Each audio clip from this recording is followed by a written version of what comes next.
Hello guys, ഞാനിന്ന് എൻ്റെ അച്ഛൻ്റെ വീട്ടിനടുത്തുള്ള അമ്പലത്തിൽ ഉത്സവമായതുകൊണ്ട് നേരെ ഇങ്ങോട്ട് പോകുന്നു കേട്ടോ. ഇത് തിരുവനന്തപുരം മുട്ടത്തറ ശ്രീ പനമൂട് ദേവീക്ഷേത്രം.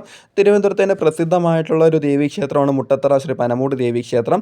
ഇവിടെ ഞാൻ വന്നത് മൂന്നാം ഉത്സവ ദിവസമാണ് കേട്ടോ. ഈ മൂന്നാം ഉത്സവ ദിവസത്തെ പ്രത്യേകത എന്താണെന്ന് വെച്ചാൽ ദേവിയുടെ തൃക്കല്യാണ ദിവസമാണ്. അതായത് തോച്ചമ്പാട്ടിൽ മാലപ്പുറം പാട്ടെന്ന് പറഞ്ഞൊരു ഭാഗമുണ്ട്. അതായത് ദേവിയുടെ ഭർത്താവായ പാലകർ ദേവിക്ക് മാല വയ്ക്കുന്നതാണ് ഈ ഭാഗത്തിൽ, അതായത് തൃക്കല്യാണം കഴിക്കുന്നതാണ് ഈ ഭാഗത്തിൽ പാടുന്നത്.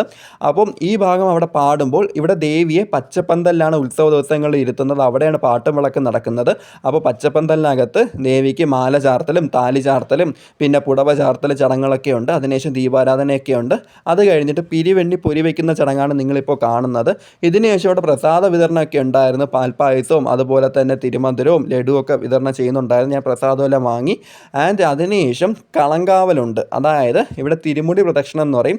ദേവിയെ പച്ചപ്പന്തലിൽ നിന്ന് പുറത്തെഴുന്നള്ളിച്ച് 3 പ്രാവശ്യം ക്ഷേത്രം വലത് വെച്ച് വരും. അതിനെയാണ് ഇവിടെ കളങ്കാവൽ എന്ന് പറയുന്നത്. തിരുമുടി പ്രദക്ഷിണം എന്നാണ് ഇവിടെ പൊതുവെ ക്ഷേത്രത്തിൻ്റെ ഭാഗമായിട്ട് പറയാറുള്ളത്.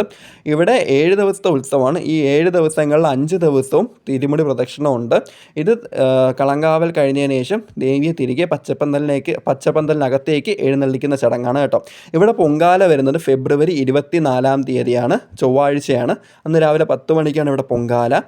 അപ്പം ഇതിന് ശേഷം അവിടെ കാപ്പിയൊക്കെ കൊടുക്കുന്നുണ്ടായിരുന്നു. അപ്പം ഞാൻ ഇതെല്ലാം പോയി വാങ്ങി കഴിച്ചു.